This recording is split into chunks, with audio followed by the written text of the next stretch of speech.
Hey boys, hope you're well. It's Saturday over here, the 25th. Saturday morning, just went for a walk and I had a coffee at A&W. And you know why I go to A&W now instead of Tim Hortons? Because it reminds me of you guys. A&W. Haha. And they got on special, I didn't have it, but it looks kind of neat. A spicy jalapeno, jalapeno lemon Beyond Meat burger. So a vegetarian, I don't know, jalapeno and lemon tasting burger. Sounds kind of neat. Only at A&W. Anyway, today I was reading something kind of out of the Bible. It's not the Bible. It's called the Daily Bread, but it takes little bits of the Bible and talks about it. And it said from like Ephesians 5:8, something about being part of the family, and being part of the household. And it asked, what are the benefits? What good things do you see about being part of the household? And by that, they meant God's house, or like the Creator's house.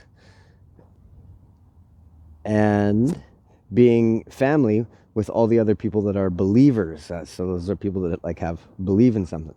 And then I was reading another book about Sikhism, and the guy that started it in like the 1400s said, before we are Christian, Muslim, Buddhist, or whatever, any religion, before we're any religion, remember we are human first.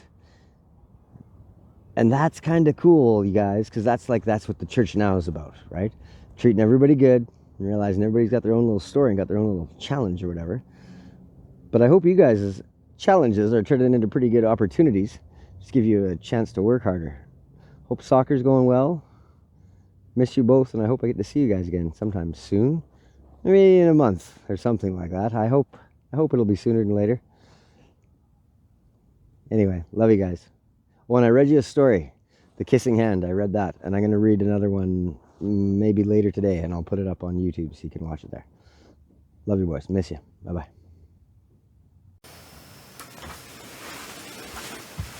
All right, we're going to see how this works. Going over like a bit of the Daily Bread and a little bit about Sikhism, a little bit of my own introductions to Sikhism, a poem that I wrote, and see, try and keep it to 15 minutes, and kind of going to do something like this every day. I hope, well, not every day, but as often as I can. And then also doing some reading too. So I'll be reading out of a book called Sikhism, A Brief Introduction. True is the Lord, true is his name. Kind of cool. Anyway, it is February 26, 2022. I wrote this at like 4 in the morning. Number one, I'm grateful for being one of the Creator's family. And then Daily Bread, like this is literally, I checked this after. It says, you are no longer foreigners and strangers, but fellow citizens with God's people and also members of his household. That's Ephesians 2:19. What are some of the benefits of belonging to the household of God, and how might you approach God in confidence today? Those are the kind of questions for reflection. And one of the prayers they offer says, Heavenly Father, thank you for welcoming me into your family as a child of God. So kind of cool stuff. And then this thing about Sikhism, like I'll just read the one thing. It was a cool picture. It's on the fifth page of this little book. Guru Nanak sought to solve the social problems of his time through promoting community and practical cultural practice. If Guru Nanak's humanitarianism were to be paraphrased and summated in a single sentence, that sentence would be, before becoming Muslims, Hindus, Sikhs, or Christians, let's become humans first. Guru Nanak Dev Ji. Like, that's pretty cool. And totally aligns with like Ray Dalio's test or analogy of what COVID was a test about, a test as to whether or not humans can be kind. That's pretty much what he called it. And yeah, it wasn't a test of like international cooperation or fiscal monetary policies or anything like that. Like really, it's a test as to whether or not we can be kind. First kind with self, and then kind with your neighbor. And like, because it wiped out globalization, and we let that happen to ourselves. But we also could use globalization to build us back at an individual and a local level, and build and spread out to each other. Just how the virus spread out, kind of thing. We could spread out with, starting with like pockets of like a new idea, new philosophy, new entrepreneurial model that, you know, mitigates the risks that of the over reliance on globalization and like the free trade that's happening around the world, that kind of thing, and still makes kind of self-sustaining pockets of humanity, but then can have value excess options within their own self-sufficiency that they barter with, or, who knows, could be money, could be barter, whatever it is, exchange value with as far as you can. If the environment's right for global trade, well, then it's global trade. But if not, maybe it's just, to the next province or the next township or whatever. You kind of have to be able to adapt, right? Darwin's theory of evolution was more about adaptability than evolution. But anyway, so I'll read this, the history and the ideology of Sikhism here. The advent of Sikh ideology came in around 1499, according to the Sikh tradition. And this was when a humanitarian by the name of Nanak, who was born into a Hindu family, began on his endeavor to solve the social problems of his time. Guru Nanak would go on to initiate the most radical yet overlooked social revolution of the century. That was a time when the Brahman, Varna Ashrama Dharma, or caste system, was the most fundamental institution of Indian society. Through its many cultural stipulations, the caste system proved to be the greatest burden on social, technological, economic, and democratic progress that the world has ever known. Great emphasis was placed on upholding a traditional Brahman version of society, in which gender equality was negated with strong anti-feminist sentiments, social equality was forbidden, and human sympathy was reduced by the logical upshots of the Brahman sense of karma and reincarnation. This can be explained with a few examples. Number one, there was no separation of church and state at this time. Religion ruled society. The Brahman Varna Ashrama Dharma arranged society into a ranking of castes, at the top of which were the Brahmins. The entire Dharma was engineered to uphold the privilege of the Brahmins. This Dharma stipulated that the purity of a caste was sacred and not to be tarnished by the pollution of a lower caste. In other words, strict commensal of dining and marital restrictions were imposed. This served to rigidly divide the social fabric of India. Number two, also, castes were defined in the most part by occupation. This occupation signaled your caste title, which set you apart. This was a very rigid stratification by which men of higher castes would prioritize their social integrity to their economic interests. This served to undermine the progress of the Indian economy. Another factor of the economic struggle was that technological advances in any field were given no leeway due to the strong advocacy of tradition. Democracy was eliminated. Equality of all types was secondary to the conditions of the caste system. An example of an infringement on gender equality is sati. Sati was the practice of burning the widow of a dead man along with the man at the funeral. This is just a single example of the patriarchy that wholly crazed Indian society at the time. Number four, sorry, that was the third, and this is the fourth. Karma and reincarnation served to reduce human sympathy. This is because those of higher castes could believe that those of lower castes belonged in their caste, or deserved their hardships due to the sins of their past existence. And so that's, kind of the examples of how the caste system in the Brahmin society was not good. And it, even that pyramid thing it talks about, it's all the same, right? That every system, that was the caste system, but all systems, power corrupts and absolute power corrupts absolutely. Like all systems are kind of engineered to keep those with the power and those with the greatest amount of, usually, typically wealth, at the top, in that position, with the majority of people supporting the wealth up there and doing most of the work for their quality of life. Anyway, here it says, in a Langar Hall, over 100,000 people are fed daily at the Langar Hall of the Golden Temple, the holiest Sikh shrine, and millions are served globally. Wow, I gotta go there. 100,000 people are fed daily. Whoa, at the Langar Hall of the Golden Temple. Gotta go. Gotta go. My introduction to Sikhism, I'm not gonna totally ruin this book, but involves Botox, a stripping pole, a dancer pole, an ice pick, dildos, police, cybercrime, the whole 9 yards, plus meeting somebody who I called my Buddha, and then his passing. But what a wild, wild ride!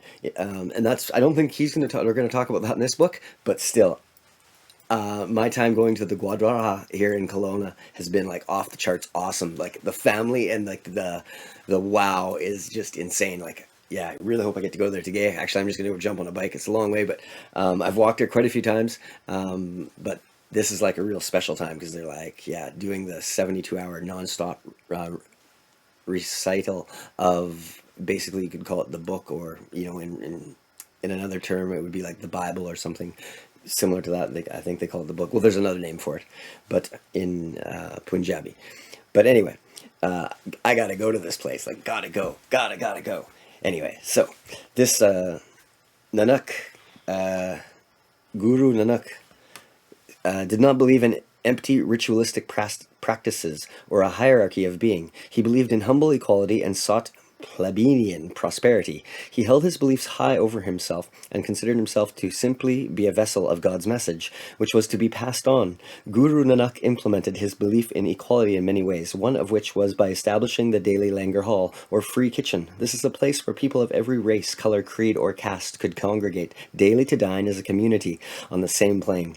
There are tens of thousands of Gurdwaras, Sikh temples, worldwide, and each one having its own Langar Hall. Wow, that's where, yeah, like last night I was there at the Langar Hall, that's what it's called, cool. It was like off the charts, awesome, like, yeah, super awesome.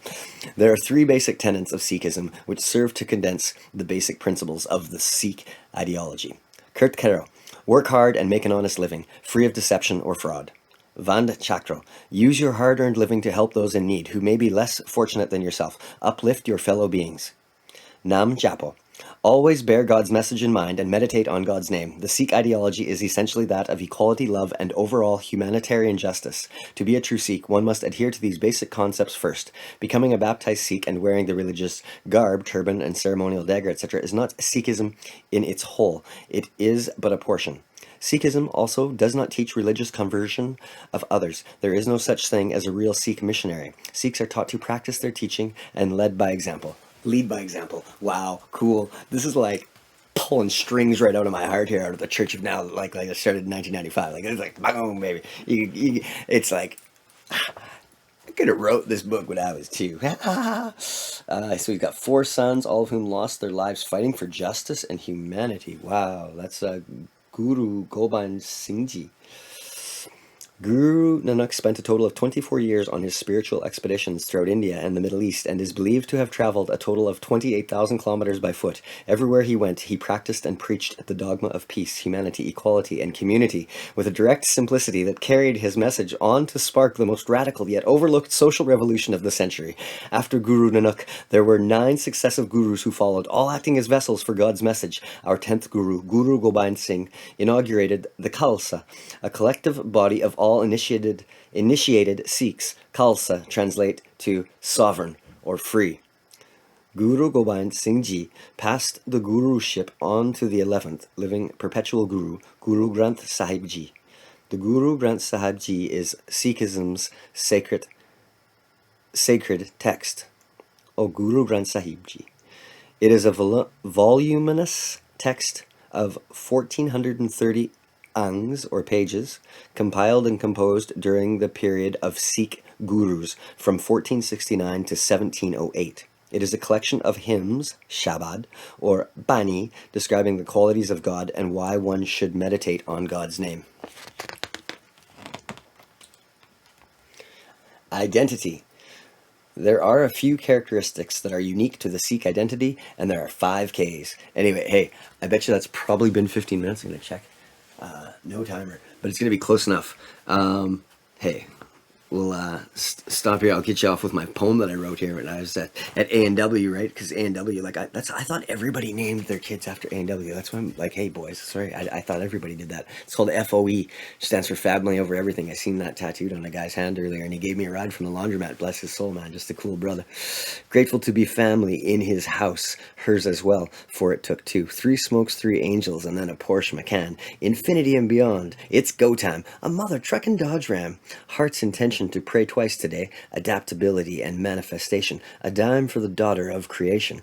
The old vampire horsepower cowboy saw the divine was now working through me. Tash heard me scream his name to Valhalla, hell, and back with my name, your name, my name, we are the same. Unity through two species, bigger energy, see with no eyes, fire in my eye. That breath's beauty spoke to me. Be human first, unity, and then harmony. Oh, baby, that's it. Hey, welcome to the church now. So yeah, think about that. Like, if you are part of a believer, a group of believers, just like, that have faith in something, which is kind of like the difference between being lucky and not lucky. What are one of the benefits of having just that togetherness and being part of that family of believers, people that believe? There's got to be benefits. Yeah, there's crazy amounts of benefits, such as the Hangar Hall that I'm going to go to today. Hey. Satsi Saka, Namaste, and bless you all. Or boom shakalaka.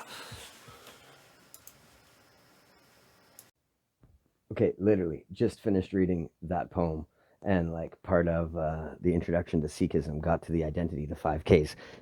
Had to go outside after drinking too much coffee, and it's kind of daylight, so you got to find a private place. So I went over here and I found the part for the vacuum that's there. That's kind of cool. Oh, and that erotic sex game, which is neat. And then that beer, faux beer, that's good. I might get one of those. They're good. Anyway, pissed right here. And then I look over here and I'm looking at all this fucking garbage and I just see something. I see this like cup. I'm like, fuck, that's my cup from Greece. And then this shirt, I bet you that shirt's like 20 fucking years old. Anyway, that cup's like I got from Greece when I was in Athens. And then 4points.com, a little cozy. I've never even fucking been to a 4points.com. And then a dime, which is an angel. And then this pen, which is a tech pen too. It's got the little things you can use on your phone. I'm like, that is so flippin' awesome. All this stuff. None of this is mine, but that is my broken cup. Look at this, with a dime. I'm telling you, the angels are like everywhere. It's crazy. I gave a few dimes back to the Creator and for His sacrifice of His kids and time with them, and it looks like it just keeps coming back. Even in the garbage, there's beauty, right? Welcome to the Church of Now.